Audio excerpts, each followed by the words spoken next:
अगर हम political parties की बात करें तो पॉलिटिकल पार्टीज़ में रेजिग्नेशन जॉइनिंग्स तो होती ही रहती है। बहुत से लीडर्स आते हैं, बहुत से लीडर्स जाते हैं, लेकिन इसी बीच में जब पॉलिटिकल पार्टीज़ की जो लीडर्स पहचान होते हैं, कुछ ऐसे कदावर नेता होते हैं जो अपनी आधी आधी ज़िंदगी जो है उन पार्टीज़ को दे देते हैं, उसके बाद जब वो रेजिग्नेशन देते हैं तो एक चर्चा का विषय बन जाता है। मैं बात कर रही हूँ मुश्ताक बुखारी साहब की, जिन्होंने कल एनसी से रिज़ाइन दिया है। अपनी ज़िंदगी के 40 साल उन्होंने एनसी को दिए, लेकिन जब से उन्होंने रिज़ाइन दिया है काफ़ी एक गरमाया हुआ विषय और चर्चा का विषय बन गया है कि आखिर क्या रीज़न रहे कि अपनी ज़िंदगी के प्रेशियस 40 इयर्स देने के बाद उन्होंने एनसी से रिज़ाइन दे दिया है।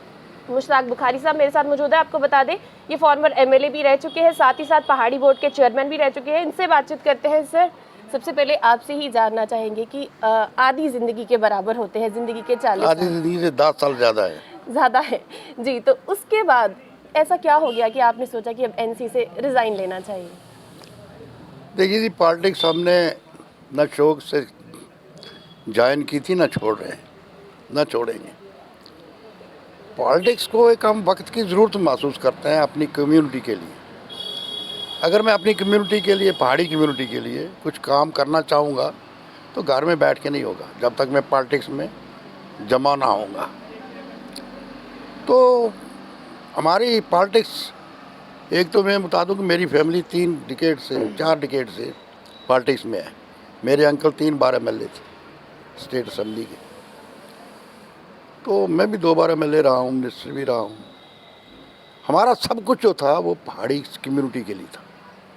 और उन्होंने जो पॉलिटिक्स ज्वाइन की किस नज़रिए से मुझे नहीं पता, लेकिन वल्लाह मैंने पॉलिटिक्स ज्वाइन इसलिए की थी कि मेरी जो कम्युनिटी है इसको कुछ दिलवा सकूं। हुआ यूँ कि मैं एक दिन बैठा था अपने घर में, तो एक पड़ोसी मेरा आया, सैयद लड़का था वो मेरी कम्युनिटी का। वो रोने लगा। मैंने कहा क्यों रोते हो? कहने लगा जी आज स्कूल में वजीफ़ा आया था, किताबें आई थी, यूनिफॉर्म मुझे नहीं दी, बाकी को दे दी, और उन लोगों को दी जो मुझसे ज़्यादा अमीर है। ये फैक्ट भी था। तो मेरा कहने का मकसद ये है, उस दिन मेरे स्ट्राइक हुआ कि ये गरीब है, लेकिन चूँकि ये पहाड़ी है, इसको नहीं मिला और अमीर गुजर को वजीफ़ा मिला, तो इनको भी वजीफ़ा दिलवाना है। That was my turning point इस मूवमेंट की तरफ मुड़ने का। फिर हमने इस मूवमेंट को चलाया, 40 बरस हो गए हम चलाते हुए।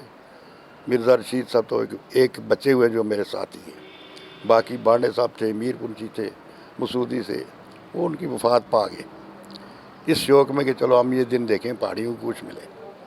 बहरहाल पहाड़ी के लिए हमने किसी से कोई लड़ाई या नफ़रत की वजह से नहीं ज्वाइन किया, जज कर रहे हैं हम पहाड़ियों को उनका हक दिलवाने के लिए कर रहे हैं। अगर आपको रोटी 2 मिल रही हैं, इनको 1 रोटी मिले तो आप कहो जी ये क्यों खाएं, ये नहीं खाएं, मैं ही 2 रोटियां खाऊं, वो बात हो गई है। यहाँ गुजर कहते हैं जी इनको नहीं मिलना चाहिए। क्यों नहीं मिलना चाहिए? उनको खा रहे हैं, 2 रोटियां खा रहे हैं, हमें 1 रोटी भी न मिले। तो बहरहाल कुछ लोग हमारी मुखालफत करते हैं, आम लोग ठीक हैं, लेकिन कुछ लीडर सियासी हमारी मुखालफत करते हैं, और अक्सर वही लोग हमारी लीडरशिप में भी ये पैगाम देते हैं जी कि भाजपा ज्वाइन कर गई, ये हो गया वो हो गया। पिछले दिनों हमने एक कन्वेंशन बुलाया था ऑल पार्टीज़, जिसमें 23-24 एक्स एमएलए थे, नेशनल कॉन्फ्रेंस के भी थे, भाजपा। वहाँ मैं चेयरमैन था उस मीटिंग का। वहाँ ये फैसला हुआ था कि हम दिल्ली जाएंगे और गवर्नमेंट ऑफ इंडिया से एसटी स्टेटस मांगेंगे। अब वक्त बहुत चला गया आगे, तो अब दिल्ली फैसला ये हुआ, दिल्ली भाजपा है, वो मुझे तो नहीं जानते, तो वो फिर उसी किसी भाजपा के आदमी को पकड़ना पड़ेगा, आगे करना पड़ेगा, उसको साथ ले जाना पड़ेगा।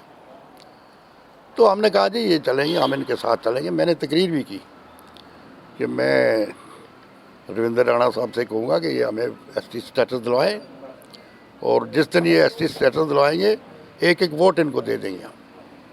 मैं अगर ना भी देना चाहूँ, लोग तो वोट देंगे जिनके बच्चे। आपको लगता है कि रविंद्र राणा साहब एसटी स्टेटस दिलवा सकते हैं? नहीं, वो दिल्ली हमें पहुँचा सकते हैं। हमारा केस ऑलरेडी कंप्लीट है इन ऑल रिस्पेक्ट। अब उनका इनकार करने का कोई कारण नहीं है। पहले इन्होंने हमारी मुखालफत की, हमारे दूसरे कुंबे ने। रविंद्र राणा साहब तो खुद भी पहाड़ी है। पहाड़ी है। जी। तो अबे एक सोर्स मिला है कि दो दिल्ली में जाके हमें बुलाएगा। उसके बाद बात तो हमने करनी है, केस तो हमारा वहाँ पहुँचा हुआ है। और बताते खुद रविंद्र रैना भी तो पहाड़ी है, उसको भी तो चाहिए। तो इतनी सी बात थी, तो उस पर नाराज़ हो गए फारूक साहब। मुझे कहने लगे जी आपने भाजपा ज्वाइन की। मैंने कहा मैंने नहीं ज्वाइन की, आपको किसी ने गलतफहमी दिलाई है। अच्छा, नाराजगी इस बात पे है कि आपने रविंद्र राणा से क्यों बोला है? नहीं, और बात भी है।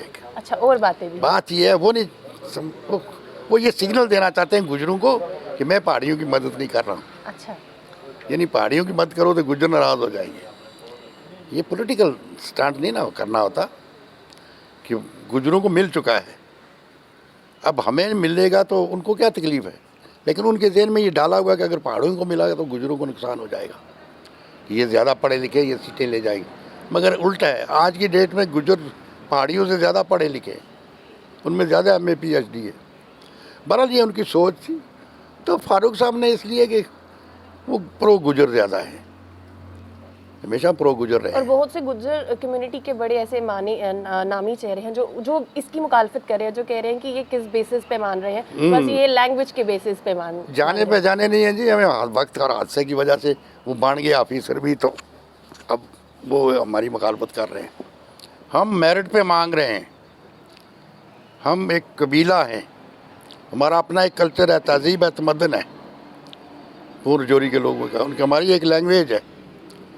तो हाँ, अगर गुजरों को जो हमारे जैसे ही थे, अच्छा गुजर आज की डेट में पहाड़ियों से कल भी ज़्यादा मुतबावल थे।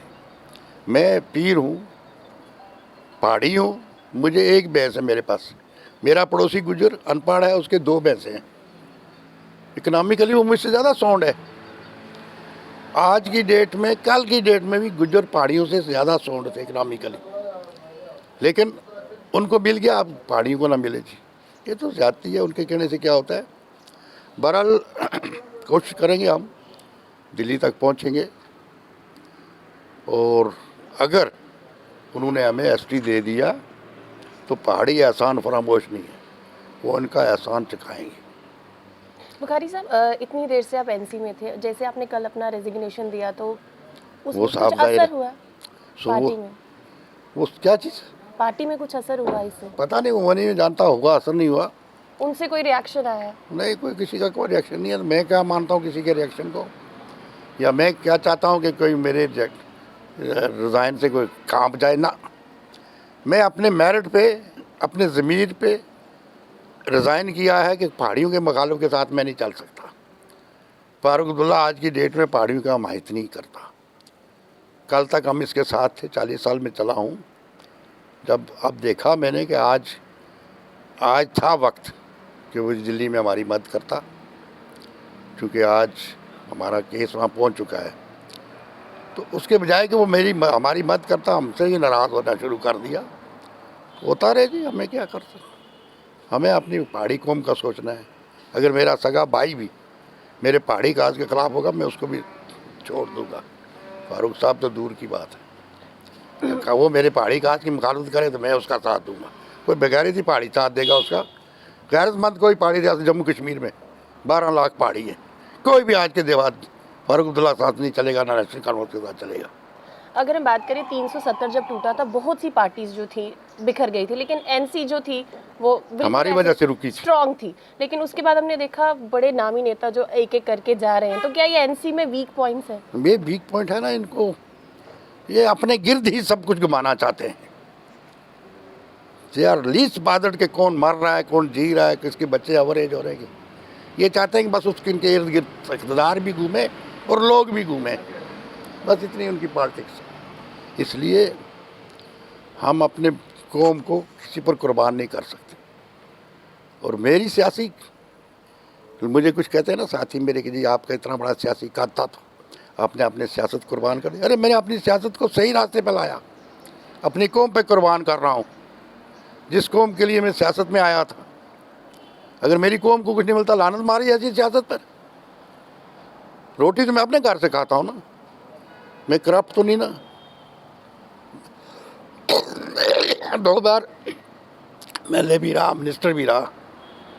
मैंने कमाया होता तो शायद मैं भी आज चुप करके बैठता। ना, मैंने परवाह नहीं की। मैंने अपना पाक साफ रखा और मैं सिर्फ पहाड़ियों के लिए जिया हूँ और पहाड़ियों के लिए मरूंगा।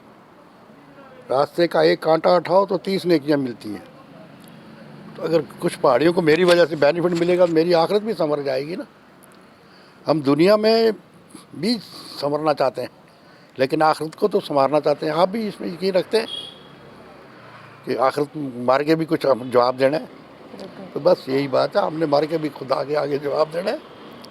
इसलिए इंशाल्लाह हमारा ज़मीर साफ़ सुथरा है। हम किसी के ख़िलाफ़ नहीं, हाँ जो पहाड़ियों के ख़िलाफ़ होगा उसके ख़िलाफ़ बुखारी फैला है। अगर हम बात करें जैसे एसटी की सीट्स जो है 3 रिजर्व हो गई हैं आपके इलाके से, तो ये भी कहा जा रहा है कि अब इलेक्शन जो है कॉन्टेस्ट नहीं कर सकते, इसलिए पार्टीज छोड़ के जा रहे हैं। आए हाय, मैंने कहा ना आपको, वल्लाह, वल्लाह का मतलब समझते हैं आप? बाई गॉड जिसे कहते हैं। मैं कभी भी सियासत में इक़्तिदार के लिए नहीं था, तो ना आज हूँ ना कल हूँ। मेरा एक ही मकसद है कि पहाड़ियों को कुछ मिल जाए, जिनको मैं कुछ दे सकूं। मेरे MLA या मिनिस्टर बनने से पहाड़ी को कुछ नहीं मिलता। मेरा अपना ही घर भरेगा या मेरे रिश्तेदार फ़ायदा उठाएंगे। लेकिन अगर पहाड़ियों को कुछ मिल जाता है तो गरीब से गरीब पहाड़ी भी उसका फ़ायदा उठाएगा। वो जो मैंने लड़की की बात बताई जो रोता हुआ आया था, जब उसको पहाड़ी को मिल जाएगा उसको भी वजीफ़ा मिलेगा, किताबें मिलेंगी, यूनिफॉर्म मिलेगा और वो खुश होगा। बस मेरा इतना सा मकसद है कि हर पहाड़ी को उसका जायज़ हक़ मिले और हमारे लोग जो ओवर एज हो रहे हैं उनको नौकरियां मिल जाएं। मैं बम्बई गया, होटल में, जिस होटल में भी गया, वेटर वहाँ MA PhD और वो हमारे लड़के। बेटा ये बड़ी तल्ख़ बात होती है, कहने की बात है, बर्दाश्त करना बहुत मुश्किल होता है। इनमें मेरे से इन आदमियों से कोई जाके वेटर बना हो तो मुझे दिल पे छुरियाँ नहीं चलेंगी। ये अपने तौर पे खड़े हैं, नीले पीले कपड़े लगा के खड़े, लेकिन अपने पाँव पर खड़े। मेरा दिल खुश करता है, मेरे दिल में खुशी होती है कि ये भीख नहीं मांग रहे। मेरे बच्चे और मेरे रिश्तेदार और मेरे पहाड़ी भीख मांगना शुरू कर दे तो मैं खुश होऊंगा। बहरहाल हमारा एक ही मकसद है कि पहाड़ियों को कुछ मिले। आप भी हमारी सपोर्ट करो, अल्लाह आपको भी इसका अजर देगा। एक आखिरी सवाल, अब जो पहाड़ी कम्युनिटी है उसकी नज़र है कि जो पहाड़ी लीडर्स हैं वो किस पार्टी की तरफ अपना रुख करेंगे? नहीं, वो नहीं है, पहाड़ी का सोच ही नहीं है। आज की डेट में पहाड़ी का कल भी और आज भी एक ही सोच है कि SC कैसे मिले, कौन मिले, कहाँ मिले। SC के लिए they can go to any extent. Main focus one main focus ST for Paharis. बस उसके बाद पार्टी पॉलिटिक्स आती है। कोई पहाड़ी पर बादर ही नहीं करता कि हम किस पार्टी में हैं, किस में ना हूँ। मैं जहाँ आऊँगा मेरा पहाड़ी मेरे साथ चलेगा, वो वोट मुझे देगा। कल भी इन्होंने लिया, आज भी देगा। तो मुझे ये परवाह नहीं कि मैं किस पार्टी में किस में नहीं हूँ। लोग मेरे साथ हैं, मेरी पार्टी के साथ नहीं है। तो मुझे इस चीज़ की ST मिलने से जो नौजवान है उनका फ्यूचर संवर जाएगा। ओ इंशाल्लाह संवर नहीं जाएगा, बिल्कुल बन जाएगा। वो भीख नहीं मांगेंगे, अपने 100 रुपये की नौकरी होगी लेकिन मिलेगी नौकरी उसको भी।